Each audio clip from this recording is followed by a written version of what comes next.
রব্বুল আলামিন বললেন, গোলাম শোনো শোনো, শুধুমাত্র তোমার উপরে রোজা ফরজ করলাম, তোমাদের উপরে ফরজ করলাম এটা নয়, পূর্ববর্তী যত নবী এবং রাসূল আমি রব্বুল আলামিন দুনিয়ার মধ্যে আগমন করিয়েছি, প্রত্যেকটা নবী এবং রাসূলের উপর রোজাকে ফরজ করেছে একজন, তিনি কে?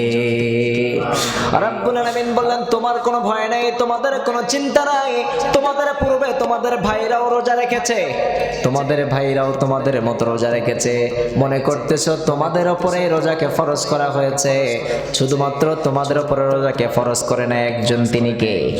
তোমার পূর্ববর্তী যতগুলো উম্মত এসেছে, যতগুলো নবী এসেছে, প্রত্যেকটা নবী এবং রাসূলের উপর রোজা ফরজ করেছে একজন, তিনি কে? তোমাদের উপরে রোজা এবার ফরজ করলাম। এরপরে সূরা বাকারার 185 নম্বর আয়াতে রব্বুল আলামিন বললেন, ঘোষণা করলেন, ও বান্দা, তোমরা রোজা যদি রাখতে চাও রোজা রাখতে পারবা, যদি রোজা না রাখতে চাও তাহলে রোজার বিনিময়ে তোমরা কিছু এতিম এবং মিসকিনকে ফিদিয়া দিবা, এতিম মিসকিনকে খাওয়াইয়া দিবা।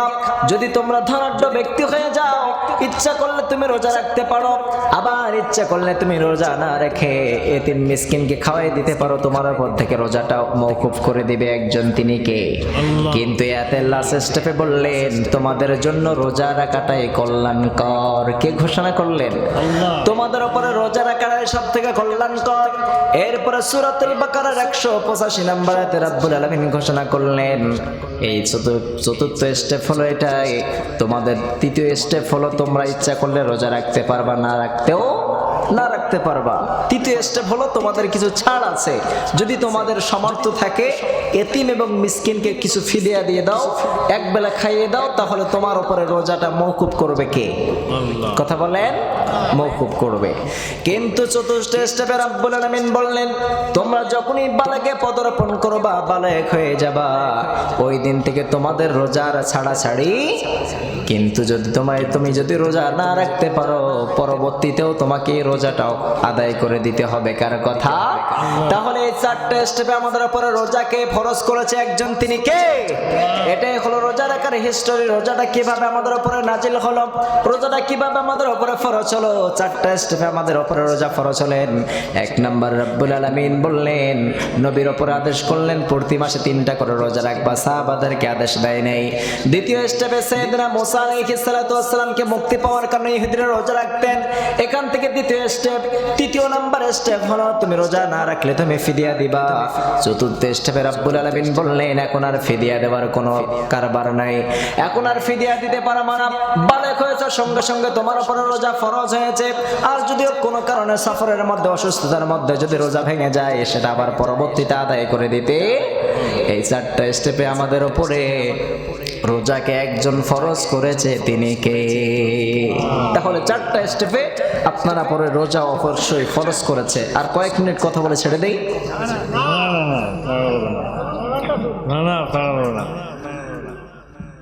কিরকম কথা ভাই, তো একদিন ভাই, প্রতিদিন আমাদেরকে এমনই জাগতে হয়। যাই হোক, তাহলে আর কিছুক্ষণ কথা বলে আমরা বিদায় নেব ইনশাআল্লাহ। থাকবেন তো সবাই?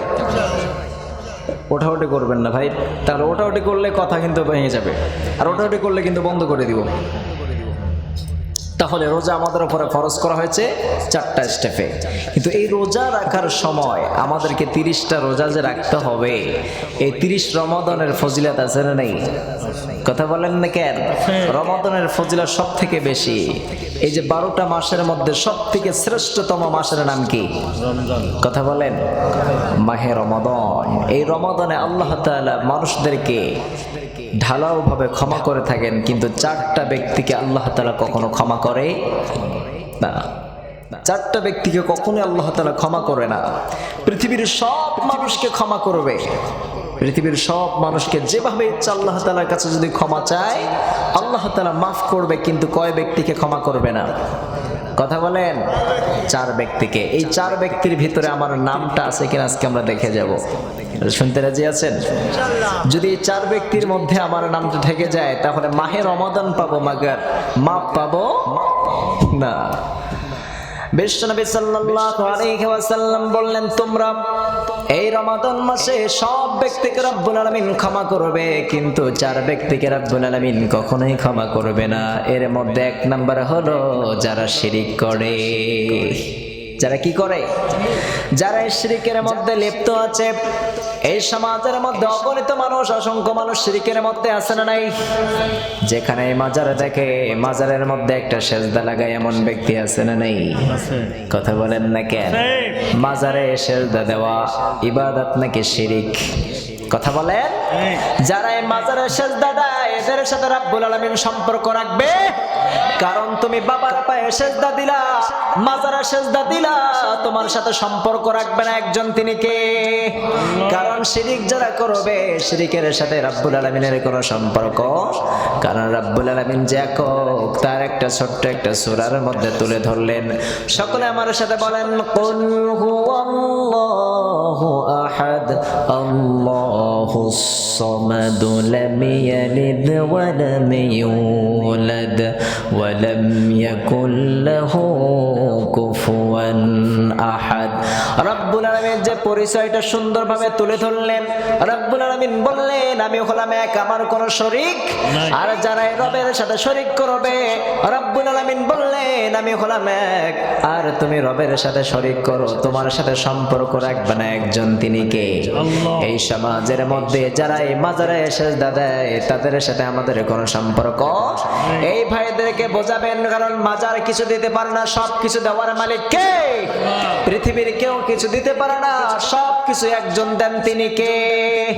এজন্য মাজারে যাওয়ার পরে অনেক ব্যক্তি আছে, মাজারে যেয়ে বলে, বাবা একটা সন্তান দেন, বাবা অনেক সমস্যার মধ্যে আছে সমাধান করে দেন, বাবা এই পরীক্ষা দিতে যাচ্ছে, এই পরীক্ষায় পাশ করিয়ে দেন, এমন আছে না নাই? কথা বলেন না কেন? ভণ্ড বাবার সাথে ইসলামের কোনো সম্পর্ক। এরাই মারেফাত নিয়ে পড়ে থাকে, কারণ মারেফাত মানার আগে শরিয়াত মানার দরকার আছে না নাই? আপনি গোপনে গোপনে বলেন আমরা মারেফাতে সবকিছু করি, মারেফাতের মধ্যে নামাজ আদায় করি, মারেফাতের মাধ্যমে আমরা সালাত আদায় করি, রমাদান মাসে রোজা রাখি। এই ভণ্ডমের দিন শেষ চিল্লায় বলেন ঠিক কিনা? এই ভণ্ডদের ইসলামের মধ্যে কোনো ঠাঁই। কারণ শিরিকের মধ্যে যারাই লিপ্ত হবে, রব্বুল আলামিন বললেন, সকলকে আমি রমাদান মাসে ক্ষমা করে দিব, কিন্তু যারা শিরিকের সাথে সম্পর্ক রাখবে, আমি রব্বুল আলামিন এই রমাদান মাসে তাকে কখনোই ক্ষমা করব। কারণ শিরিকের সাথে আমাদের কোনো সম্পর্ক থাকবে নাকি? কথা বলেন। আমরা যখন সালাতের মধ্যে যাই, সালাতের মধ্যে দাঁড়িয়ে প্রথম বলি, ইন্নী ওয়াজ্জাহতু ওয়াজহিয়া লিল্লাযী ফাতারাস সামাওয়াতি ওয়াল আরদ হানিফাও ওয়া মা আনা মিনাল মুশরিকিন। ও আল্লাহ, সব দিক থেকে আমি মুখ ফিরিয়ে নিলাম, একজনের দিকে মুখ ফিরিয়েছি, তিনি কে? আমরা দৈনিক 5 ওয়াক্ত যখন সালাতের মধ্যে যাই, সর্বপ্রথম বলি, রব্বুল আলামিন আমার শিরিকের সাথে কোনো সম্পর্ক, সব সম্পর্ক ছিন্ন করে তোমার দিকে আমি মুখ ফিরিয়েছি, ভিন্ন কারোর দিকে আমার মুখটা ফিরাই নাই, ঠিক কিনা? আবার যখন হাজী সাহেবরা কাবা চত্বর হজের ময়দানে চলে যায়, কাবা যখন তওয়াফ করে, রব্বুল আলামিন বললেন, ও হাজী ফেরেশতারা শোনো শোনো, হজ করতে এসেছে ভালো কথা, কাবা শরীফ তওয়াফ করতে এসেছে ভালো কথা, কিন্তু সর্বপ্রথম তোমরা শিরিকের বিপক্ষে তোমরা অবস্থান করবা। সবাইকে বলতে হবে লাব্বাইক লা শারীকা লাকা, লাব্বাইক রব্বুল আলামিন, শিরিকের সব ছিন্ন করে এসেছি, তোমার দরবারে হাজিরা দিতে এসেছি, ঠিক কি না? শিরিকের সাথে আমাদের কোনো সম্পর্ক থাকতে পারে? কারণ যারা রবের সাথে সম্পর্ক করবে তারা কখনো শিরিকের সাথে সম্পর্ক করতে পারে? কিন্তু এই সমাজের মধ্যে অনেক মানুষ আছে যারা মূর্তির পায়ে সেজদা লাগায়, এমন ডাকাত আছে না নাই? কথা বলেন না কেন? শিরিক করে এমন ডাকাত আছে না নাই?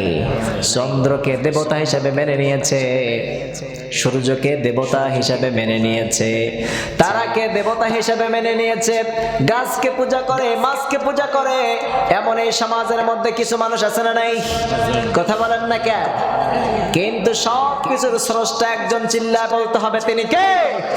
রব্বুল আলামিন বললেন, এই যে চন্দ্র আমি বানালাম, সূর্য বানালাম, অগ্নিকাণ্ড বানালাম, সাগর বানালাম, গাছ তৈরি করলাম, কিন্তু সর্বপ্রথম এই সমস্ত সব কিছু বানানোর পূর্ব মুহূর্তে একজন ছিলেন, তিনি কে?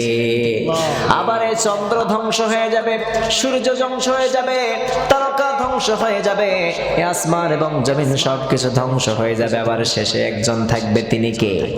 এজন্য রব্বুল আলামিন বলেন, হুয়াল আউয়াল ওয়াল আখির ওয়াজ জাহির ওয়াল বাতিন ওয়া হুয়া বিকুল্লি শাইইন আলিম। রব্বুল আলামিন বললেন, গোলাম শোনো শোনো, আমি হলাম সর্বপ্রথম, আবার আমি হলাম শেষ, আমি আবার প্রকাশ্যে আছি, আবার আমি গোপনে আছি। বান্দা তুমি যেখানে থাকো না কেন, সব জায়গায় একজন আছে, তিনি কে? শূন্যর আগে কিছু আছে নাকি? কথা বলেন। শূন্যর আগে যেমন কিছু নাই, রব্বুল আলামিনের আগে তেমন কিছু। আবার শূন্যর পরে সবকিছু যেমন আছে, রবের পরে সবকিছু আছে। শূন্যর আগে যেমন কিছু নাই, রব্বুল আলামিনের আগে তেমন কিছু নাই। চিল্লায় বলেন ঠিক কিনা? আমরা একজনের ইবাদত করি, তিনি কে? আরো জোরে বলেন, তিনি কে? ওই আল্লাহর গোলামি করতে সবাই রাজি আছেন না নাই? সবাই রাজি আছেন তো? তাহলে এক নম্বরে হলো, যারা শিরকের সাথে সম্পর্ক করবে তাদেরকে ক্ষমা করবে না একজন, তিনি কে? আমরা কি শিরিক করতে চাই নাকি?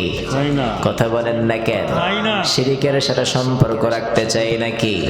শিরিকের সাথে যারাই সম্পর্ক করবে তাদের বাধা দেওয়ার দরকার আছে না নাই? তাদেরকে বুঝাই আবার সঠিক পথে আনার দরকার আছে না নাই? কথা বলেন না কেন? তাহলে শিরিকের সাথে আমাদের কোনো সম্পর্ক থাকবে? দ্বিতীয় নম্বর, বিশ্বনবী বললেন, হিংসুক ব্যক্তিকে রব্বুল আলামিন কখনোই ক্ষমা করবে? হিংসা করবেন নাকি? এই সমাজের মধ্যে হিংসুক ব্যক্তি আছে না নাই? একজনের যদি পাঁচতলা বাড়ি হয়ে যায়, অপরজন হিংসা করে, রব্বুল আলামিন ওর পাঁচটা দিলে কেন? ওর দুইটা গাড়ি দিলা কেন? ওর তিনটা বাড়ি দিলা কেন? ওর এত কিছু সম্পদ দিলেন, আমার দিলেন না কেন? কারণ রব্বুল আলামিন জানে কার কিভাবে সম্পদ দিতে হয়, কার কিভাবে কেমন রাখতে হয়, ঠিক কিনা?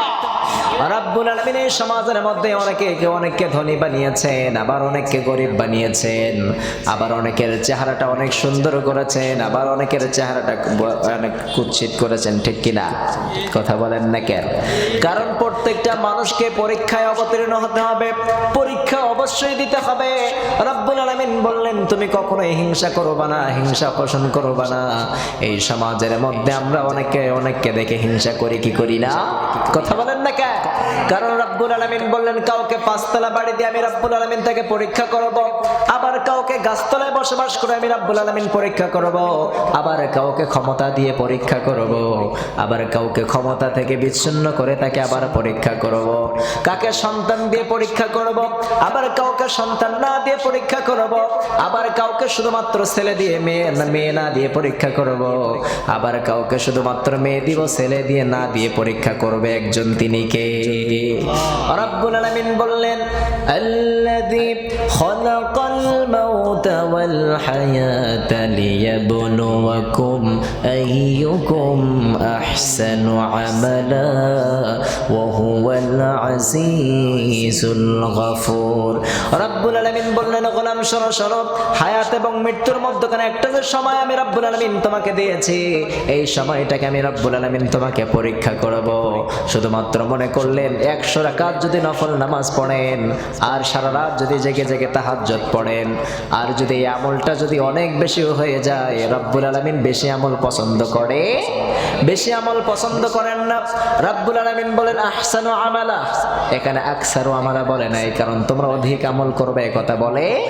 অল্প আমল করবা কিন্তু সেটা ভালোভাবে করতে বলেছেন একজন, তিনি কে? আহসানু আমালা, অল্প আমল করবা কিন্তু সুন্দরভাবে আমল করবা। 14 রাকাত নামাজ পড়ার দরকার নাই, 2 রাকাত পড়বা, এটা সুন্দরভাবে ধীরস্থতার সাথে পড়তে বলেছেন একজন, তিনি কে? কথা বলেন না কেন? সুন্দরভাবে সুন্দর জিনিসকে পছন্দ করেন একজন, তিনি কে? কারণ সকলে যেমন সুন্দর জিনিসটা পছন্দ করেন, রব্বুল আলামিনও সুন্দর জিনিসটা পছন্দ করেন। আবার আপনি মনে করলেন কেমন ভাবে পরীক্ষা করবে, রব্বুল আলামিন ভিন্ন আয়াতে বললেন, আহাসিবান নাস আইয়ুতরাকু আইয়াকুলু আমান্না ওয়া হুম লা ইফতানুন। রব্বুল আলামিন বললেন শুধুমাত্র ঈমান আনছে জন্যই তোমরা মুক্তি পাবে এটা নয়। ঈমান আনলে যে তোমরা মুক্তি পেয়ে যাবা, ঈমান আনলেই তোমাদেরকে জান্নাতে ঢোকানো হবে, কথা বলেন না একজন, তিনি কে? ঈমান আনার পরেও তোমাদেরকে ঈমানের পরীক্ষা দিতে হবে, ঠিক কিনা? এজন্য রব্বুল আলামিন পরীক্ষাটা কিভাবে করবেন, এজন্য হিংসা করা যাবে না, কাউকে 10 তলা দেখে হিংসা করা যাবে? আপনি বলেন আমাকে রব্বুল আলামিন কি চোখে দেখে না? আমাকে গাছতলায় বসবাস করায়, কিন্তু এই লোকটা রব্বুল আলামিনের নাফরমানি করে, এই লোকটা 5 ওয়াক্ত সালাত আদায় করে না, কিন্তু রব্বুল আলামিন তাকে 10 তলায় বসিয়ে রেখেছেন। তুমি তো এটা জানো না, ওই 10 তলার মালিক বানিয়ে রব্বুল আলামিন তাকে পরীক্ষার মধ্যে ফেলেছে, ঠিক কিনা? এই যে 10 তলার মালিক বানালেন, আপনি যাকাত দেন কিনা, সঠিক মতো গরিবের হক আপনি আদায় করেন কিনা, সবগুলো হিসাব নেবে একজন, তিনি কে? এই যে ধনী হওয়ার পরে মনে করলেন ধনীদের সুখ শান্তি দুনিয়াতে, কিন্তু সুখ শান্তিও যদি দুনিয়াতে থাকে, বাহ্যিক কিছু আপনি যদি তার দিকে লক্ষ্য করেন, এই যে 70-80 বিঘে যাদের জমি আছে, 10টা-15টা যাদের কলকারখানা আছে, ইন্ডাস্ট্রি আছে, গার্মেন্টস আছে অনেকগুলো, তাদের ঘুম নাই। আপনি তাদের চলে দেখে যান, তাদের কাছাকাছি যান, একটু দেখবেন। আমার তো অনেক জায়গায় যাবার সুযোগ হয়েছে, আমি দেখি অনেকে আমার সাথে বলে হুজুর এই যে এতগুলো টাকা পয়সা আছে, এতগুলো মালিক আছে, এতগুলো শ্রমিক আছে, সারা রাত টেনশনের মধ্যে থাকি, কোনটা কোন অবস্থায় চলছে, কোনটা কিভাবে চলতেছে, এইগুলো টেনশনের মধ্যে থাকি। কিন্তু একটা রিক্সা চালক দৈনিক 1500 টাকা ইনকাম করে, রাতের বেলা বউয়ের কোলের মধ্যে ঘুমিয়ে যায়, এদের কোনো টেনশন, ছেলে মেয়ে নিয়ে আনন্দ ফুর্তিতে থাকে। কিন্তু এই যে যারা অনেক টাকার মালিক, এদের বিশ্বাস করেন ভাই, এদের ঘুম নাই রাতের বেলা, এদের ঘুম নাই, খালি চিন্তায় যে কোন ইন্ডাস্ট্রি কেটা কি দখল করে নেয়, কে কোন দিক থেকে ক্ষতি করে, কে কোন দিক থেকে ডাকাতি করে, এই চিন্তায় সারা রাত পার হয়ে যায়। ঘুমের ট্যাবলেট খেয়ে তাদের ঘুম আসে না। কিন্তু একজন রিক্সা চালক দৈনিক 500 টাকা ইনকাম করে, কিন্তু রাতের বেলা এসে শুধুমাত্র যা পায়, তরি তরকারি যা পায় তাই দিয়ে খেয়ে ঘুমায় যায় সারা রাত, তার কোনো টেনশন থাকে না। আল্লাহ তাআলা এটা পরীক্ষার স্থান, এটাই পরীক্ষা দিতে হবে এই পৃথিবীতে। তাহলে আপনি হিংসা করবেন নাকি? কথা বলেন, খবরদার, হিংসা করা যাবে না। এই হিংসা করতে যে একটা মজার ঘটনা মনে পড়তেছে। এক আল্লাহর ওলির জামানায় এক আল্লাহর ওলির কাছে গেছে একজন গরিব মানুষ। তো গরিব মানুষ যাওয়ার পরে তাকে বলতেছে যে এক আল্লাহর ওলির সাথে সাক্ষাৎ হয়েছে। সাক্ষাৎ হওয়ার পরে বলতেছে আমার পাশের বাড়ি যেই লোকটা, এই লোকটা অনেক ধনী, অনেক ধনী, তার কোনো টাকা পয়সা শেষ নাই, কিন্তু আল্লাহ তাআলা আমাকে 1 টাকা 1 দিলার খাবারও দেয় না, অনেক সময় না খেয়ে থাকতে হয়। কি করব হুজুর বলেন তো? তো হুজুর বলতেছে ঠিক আছে, তোমাকে একটা উপকার আমি করতে পারি। কি উপকার? তুমি যদি 1 টাকা চাও, ধনী লোকটা 2 টাকা বাড়বে, আর তুমি যদি 1000 টাকা তোমার হয়, তাহলে ধনী লোকটা 2000 টাকা হবে। নিতে পারবা? ঠিক আছে। তো প্রথম পর্যায়ে একটা বাড়ি চাইলেন। বাড়ি চাওয়ার পরে দেখে রাতের বেলা দেখে যে একটা বাড়ি চাইলেন, আল্লাহ তাআলা তাকে একটা বাড়ি গিফট করলেন। তো সকালবেলা উঠে দেখে যে আমাকে একটা বাড়ি হয়েছে, ধনী লোকটা 2টা বাড়ি হয়েছে। হিংসায় সহ্য করতে পারে না। এরপরে দ্বিতীয় দিন 2টা বাড়ি চাইলেন। 2টা বাড়ি চাওয়ার পরে ধনী লোকটা থেকে 4টা বাড়ি হয়েছে। এর লোকটা তো অস্থির হয়ে যাচ্ছে যে হিংসা করতাম ধনী দেখি, এখন দেখি আবার যেটা হয় তার চেয়ে ডবল হয়ে যায়। হিংসার কোনো শেষ নাই। কারণ হিংসা মানুষ দেখবেন, কৃপণ মানুষ দেখবেন, তাদের অন্তর সবসময় ছোটই থাকে। হিংসা অপরের কোনো ভালো জিনিস দেখতে পারে না, কখনোই ভালো দেখতে পারে না অপরের। কারণ সবকিছু আমার হোক আর বাকি সবাই ধ্বংস হোক, এটাই এরা চায়। এই জন্য আল্লাহ তাআলা বললেন হিংসুক মানুষকে এই রমাদান মাসে একজন ক্ষমা করবে না, তিনি কে? এখন চিন্তা করলেন মনে মনে, বিকল্প একটা চিন্তা করলেন যে আমার যেহেতু একটা যদি হয়, তার 2টা হয়, তাহলে যদি আমার একটা চোখ কানা করি। চিন্তা করেন হিংসা কত বড় জিনিস, হিংসুক কত বড় যে খারাপ, যে আমি যদি একটা চোখ আমি নষ্ট করি, তাহলে ওর কয়টা চোখ নষ্ট হবে? আল্লাহ, হিংসা এমন একটা জিনিস। এখন নিজে নিজেই একটা চোখ কানা করে ফেলছে। কানা করার পরে পরের দিন দেখে যে 2 চোখে ভালো দেখে, 2 চোখে ভালো দেখে। কিন্তু আল্লাহর ওলির কাছে অন্ধ আস্তে আস্তে হাঁটতে হাঁটতে গেছে। যাওয়ার পরে যে বলছে চিন্তা করলাম যে আমার যেহেতু একটা হলো ওর দুইটা হয়, সহ্য হয় না, হিংসায় রাগে ক্ষোভে সহ্য না করতে পারে, আমি চিন্তা করলাম যে আমার যদি একটা চোখ কানা করি মনে হয় দুইটা চোখ কানা হবে। আল্লাহ রলি বলতে ভুলে গিয়েছে যে খারাপটা আল্লাহ তাআলা কখনো কবুল করবে না। খারাপটা কবুল করবে না কে? আল্লাহ। এখন এক চোখ নিয়ে বাসায় অবশেষে ফিরে আসলেন। তাহলে হিংসা এমন একটা জিনিস যে মানুষের ভালো কখনোই সহ্য করতে পারে না।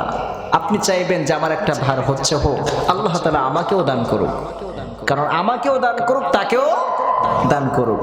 কারণ এই সমাজের মধ্যে যারা একটু মধ্যবিত্ত থেকে একটু অপর পর্যায়ে চলে যায়, মানুষের চোখের কাটা হয়ে যায়, ঠিক কিনা? এই হিংসাটা সব থেকে বর্জন করতে হবে। এই রমাদান মাসে হিংসুক ব্যক্তিকে আল্লাহ তাআলা কখনোই কবুল করবে না। আমাদের যাদের মনের মধ্যে হিংসা আছে, এই রমাদান মাসে হিংসাগুলো আমরা সব হিংসাগুলো আমাদের মন থেকে, আমাদের শরীর থেকে ঝেড়ে ফেলার দরকার আছে। মাতার সাথে কখনোই নাফরমানি করবেন না, কারণ মা জিনিসটা অনেক বড় জিনিস। একটা শব্দ হলো মা, কিন্তু এই মায়ের মধ্যে গোটা পৃথিবীটা লুকিয়ে রাখছে, ঠিক কিনা? কারণ পৃথিবীর সব মানুষ আপনাকে গালি দিবে, সব মানুষ আপনাকে বিপদে ফেলার চেষ্টা করবে, কিন্তু মা এমন একটা জিনিস, কখনোই পিতামাতা এমন একটা জিনিস, সন্তান যদি বিপদে পড়ে যায় নিজের জীবনটা কুরবান করে হলো সন্তানের বিপদ থেকে উদ্ধার করতে চায়, ঠিক কিনা? ও গো মা, তুমি এই পৃথিবীর শ্রেষ্ঠ নিয়ামত, তোমারই পদ তলে রয়েছে জান্নাত। ও গো মা, তুমি এই পৃথিবীর শ্রেষ্ঠ নিয়ামত, তোমারই পদ তলে রয়েছে জান্নাত।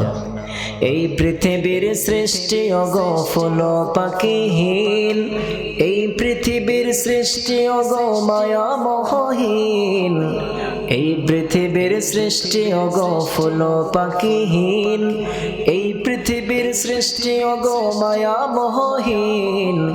যদি না পেত তোমার, যদি না পেত তোমার মায়ারি হাত, যদি না পেত তোমার মায়ারি হাত, ও গো মা, তুমি এই পৃথিবীর শ্রেষ্ঠ নিয়ামত, তোমারই পদ তলে রয়েছে জান্নাত। সুবহানাল্লাহ পড়ে। মায়ের পদতলে তোমার জান্নাত রেখে দিয়েছে। ওই মায়ের পা কত দাম হবে এটা হিসাব করা যাবে? বিশ্বনবী বললেন, তোমার জান্নাতে ঢোকার পর রব্বুল আলামিন তোমার বসার জন্য যে চেয়ারটা দিবেন, টেবিলটা দিবেন, বিশ্বনবী বললেন এই দুনিয়াটা যদি শতবার বিক্রি করে দেওয়া হয়, জান্নাতের ভিতরে তোমার চেয়ার টেবিল দিয়েছে, ওই চেয়ার টেবিলের পায়ের দাম সমপরিমাণ হবে। তাহলে জান্নাতের ভিতরে তোমার যদি চেয়ার এবং টেবিলের পায়ের দাম না হয়, তাহলে যেই মায়ের পদতলে তোমার জান্নাত রেখে দিয়েছেন ওই মায়ের পায়ের দাম কত হিসাব করা যাবে? কথা বলেন, হিসাব করা যাবে না। কিন্তু এই মাকে আমরা পা দিয়ে লাথি মারি, কথা বলেন না কেন? ওই মার গায়ে আমরা হাত উঠাই। আরে এমন একটা সময় ছিল তুমি তো দুর্বল ছিলা, তোমার হাতটা মুখে উঠবে এমন শক্তি ছিল নাকি? কথা বলেন। এই যে তোমার হাত আল্লাহ তাআলা দিয়েছে, এই হাতটা যে তোমার মুখে উঠবে এই শক্তি তোমার ছিল না। কিন্তু তোমার মা তোমাকে মুখ দিয়ে, মুখের ভিতর মুখ ঢুকিয়ে তোমাকে খাইয়েছে। তোমার মা তোমাকে রাতের পর রাত জেগে তোমার পেশাব পরিষ্কার করেছে, চিল্লায় পড়েন ঠিক কিনা?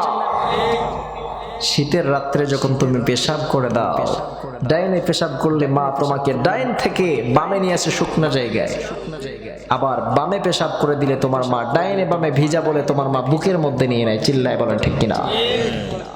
এরপরও যদি বুকের মধ্যেও যদি পেশাব করে দাও, ওই গভীর রাত্রে, শীতের রাত্রে মা কেউ জানে না, সবাই ঘুমিয়ে থাকে, কিন্তু ওই মা উঠে আবার সব কিছু পরিষ্কার পরিচ্ছন্ন করে নতুন পোশাক পরে আবার তোমাকে বুকের মধ্যে জড়িয়ে নেয়, চিল্লায় বলেন ঠিক কিনা? এত কষ্ট করে তোমাকে লালন পালন করেছে, আর একটু বড় হলেই তুমি ওই পিতামাতাকে আগে নাফরমানি করো, পিতামাতার দুশমনি আগেই তুমি করো। খবরদার, খবরদার। বিশ্বনবী বললেন, কোন ব্যক্তি যদি তার পিতামাতাকে খুশি করা অবস্থায় সকাল করে, ওই ব্যক্তির জন্য আল্লাহ তাআলা দুইটা জান্নাতের দরজা খুলে দেয়। আবার বিশ্বনবী বললেন, কোন ব্যক্তি যদি পিতামাতাকে অখুশি করে, পিতামাতারা নাফরমানি করে কোন ব্যক্তি যদি সকালে প্রবেশ করলো, সকাল করলো, ওই ব্যক্তির জন্য 2টা জাহান্নামের দরজা খুলে দেয়। কত কষ্ট করে লালন পালন করেছে একটু চিন্তা করে দেখেন। আমার পিতামাতা যখন বৃদ্ধা অবস্থায় হয়ে যায়, যখন একটু বয়স হয়ে যায়, কানে অনেক সময় কম শোনে না? কথা বলেন, অনেক সময় কম শোনে। তো আপনি একবার বাবাকে ডাকলেন অথবা 2বার ডাকলেন অথবা কিছু একটা বললেন, বাবা শুনতে পায় নাই, মা শুনতে পায় নাই, 3য়বার আমরা ধমকের স্বরে কথা বলি, ঠিক কিনা? কথা বলেন না কেন? কিন্তু আমরা দেখেছি, আমিও দেখেছি অনেকবার আমার সন্তান আমাকে বলে, বাবা এইটা কি জিনিস? কথাগুলো শোনেন ভালো করে। অনেক সময় আমাদের সন্তানরা বলে না, বাবা এইটা কি জিনিস, এইটা কি, এইটা কি, বলে না এমন ভাবে।